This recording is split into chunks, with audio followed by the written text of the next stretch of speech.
오늘 본문의 말씀을 가지고 하나님을 비추는 거울, 하나님을 비추는 거울이라는 제목으로 잠시 말씀 나누겠습니다. 방금 제목과 같이 자녀는 부모를 비추는 거울이란 말이 있습니다. 한 아이가 엄마와 함께 동네 마트에 장을 보러 갔는데요. 명절이라 사람이 너무 많았습니다. 구매하는 것을 계산하는 중에 너무 사람이 많다 보니까 직원이 물건을 바코드를 찍지 않고 그냥 계산을 해버렸습니다. 그것을 알고 있는 엄마와 아이는 아무 말도 없이 계산대로 빠져나왔습니다. 그런 중 아이가 어머니에게 묻습니다. 엄마, 왜 저건 돈을 내지 않고 그냥 가져왔나요? 그러자 엄마는 주위의 눈치를 살피며 조용히 말했습니다. 괜찮아. 실수는 저 사람이 한 거야. 우리 잘못이 아니야. 마트 주차장에서는 아빠가 차를 시동 걸고 기다리고 있었습니다. 짐을 싣고 아이와 함께 온 가족이 다시 출발을 했습니다. 그런데 너무 서둘렀는지 아빠가 그만 옆에 있는 주차된 차를 슬쩍 긁고 말았습니다. 하지만 아빠는 아무 말 없이 주차장을 빠져나오는 것입니다. 아이가 다시 아빠에게 묻습니다. 아빠, 혹시 저 차와 부딪히지 않았나요? 아빠는 시큰둥하게 대답합니다. 아무도 본 사람이 없으니 괜찮아. 어느덧 아이가 어른이 되었습니다. 회사에 취직했으나 횡령 사건을 저지르고 그만 감옥에 수감되고 맙니다. 부모님이 울면서 아이에게 말합니다. 넌 도대체 왜 이런 나쁜 짓을 한 거니? 이 아이가 말합니다. 들키지 않으면 될 줄 알았습니다.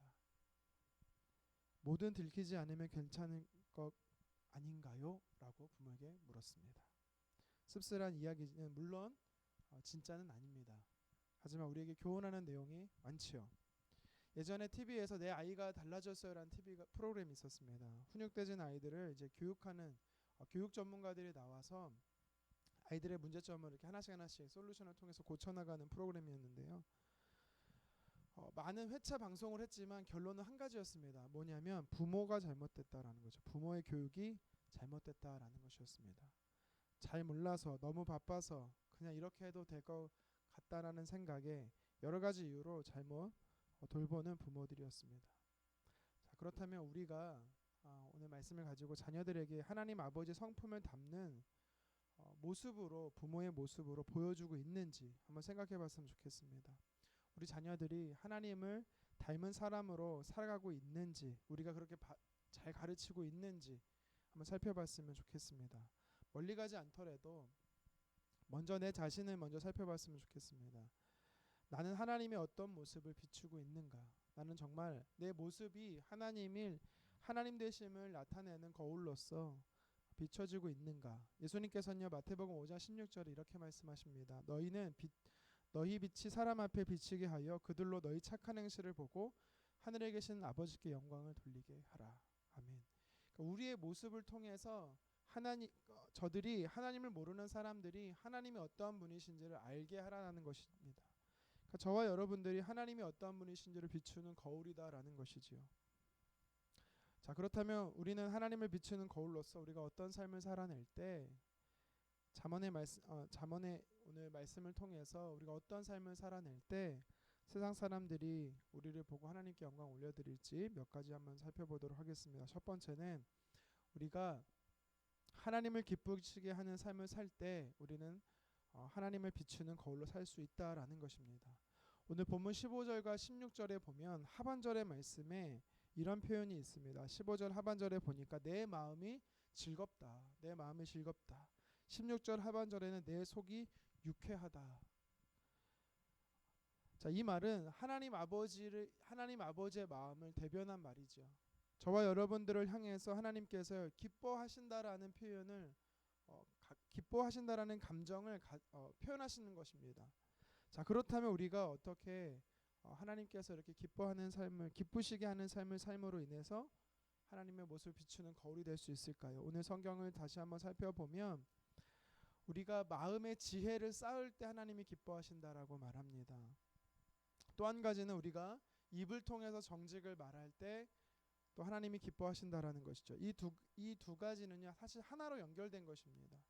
마음이 지혜롭고 입은 정직하다라는 것은요, 우리가 하나님의 마음을 쌓은 선으로 우리가 말한다라고 이야기를 하지 않습니까? 그러니까 세상의 지식도 소유하는 것도 참 중요하지만 살아계신 하나님의 말씀, 지혜를 소유하기 시작할 때, 하나님의 지식을 알아가기 시작하는 것을 하나님이 기뻐하시는 것이죠. 그리고 거기서 그치는 것이 아니라 우리가 아는 만큼 살아내는 것, 실천하는 삶을 하나님께서 기뻐하신다라고 오늘 우리에게 교훈하고 있는 것입니다.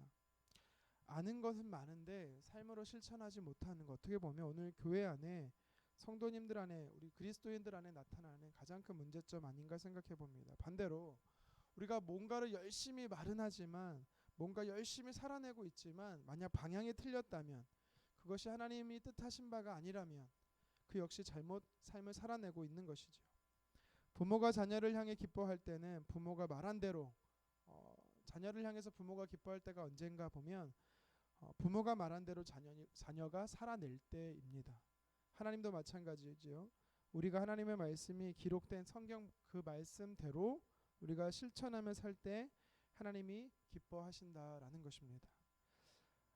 저와 여러분들이 하나님의 말씀을 삶의 설명서로 가지고 살아갔으면 좋겠습니다. 믿음이 있는 사람과 없는 사람의 차이가 무엇입니까? 반응인 거죠. 어떤 문제가 생겼을 때 어떻게 반응하냐에 따라서 저 사람 믿음의 사람이구나, 믿음이 없는 사람이구나 판단 근거가 되는 것입니다. 평소에는 아무 문제가 없을 때 세상 사람들은 교회 가는 걸 보고 저 사람은 그리스도인이다라고 이야기할 것입니다. 하지만 실제적 문제가 직면이 됐을 때, 어떤 문제가 터졌을 때 그 사람은 말씀을 붙잡고 기도한다거나 말씀대로 실천하는 모습을 볼 때 저 사람은 그리스도인이구나를 세상 사람들은 본다라는 것입니다. 우리는 하나님을 비추는 거울입니다. 저와 여러분들은 하나님의 어떠한 분이신지를 나타내야 되는 사명이 있는 사람들입니다.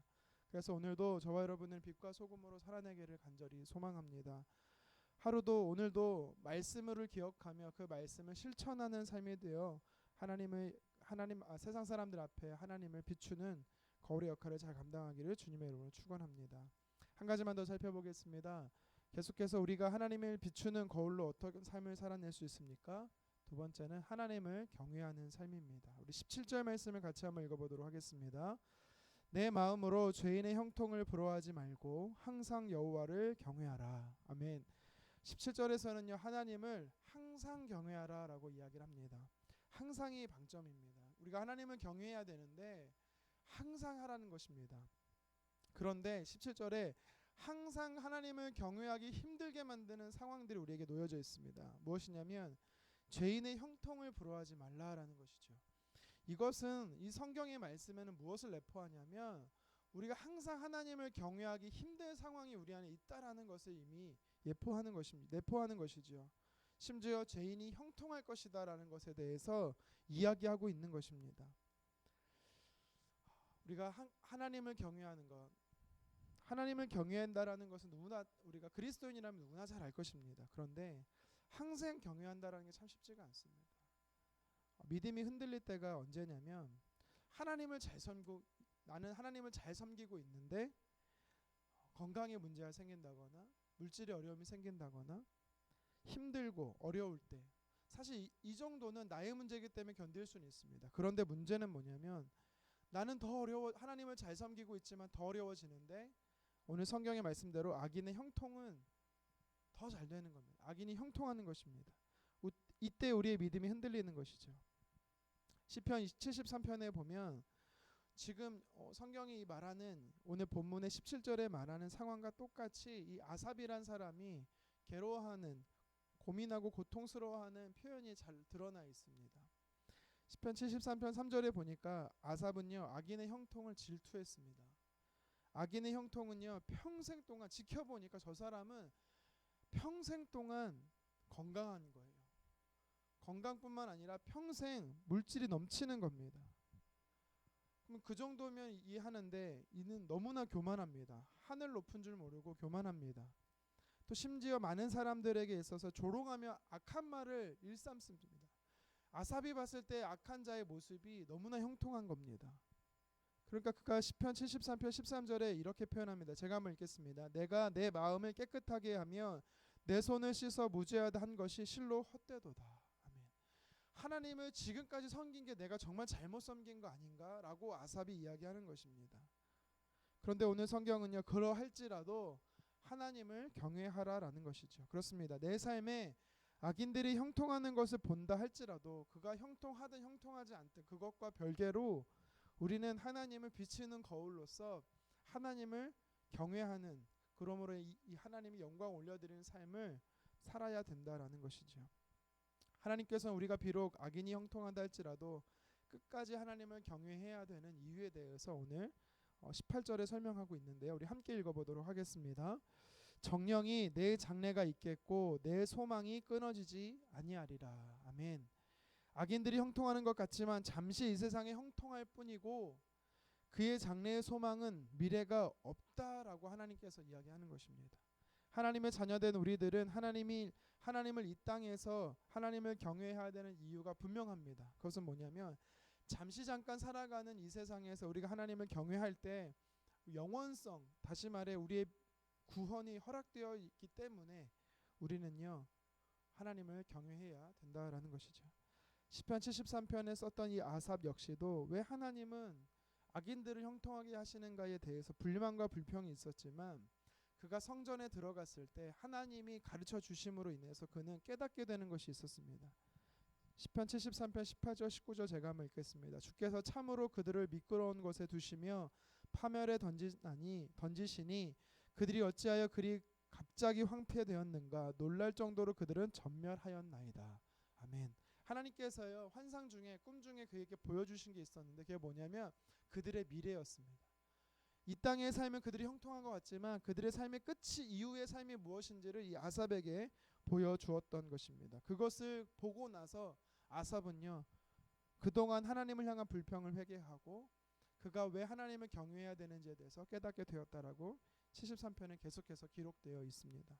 다윗도 시편 37편에 말하고 있습니다. 악을 행하는 자들 때문에 불평하지 말며 불의를 행하는 자들을 시기하지 말지어다. 그들은 풀과 같이 속히 배임을 당할 것이며 푸른 채소같이 쇠잔할 것이미로다. 다윗 역시도 마찬가지입니다. 그도 고백하기를 악인들이 형통하는 것 같지만 잠시 형통함이고 그들의 결말은 마치 풀이 배임과 같이 또 채소가 쇠잔함 같이 속히 파멸된다라는 것을 이야기하고 있습니다. 성경은 우리의 마음으로 그들의 형통을 부러워하지 말라고 명하랍니다.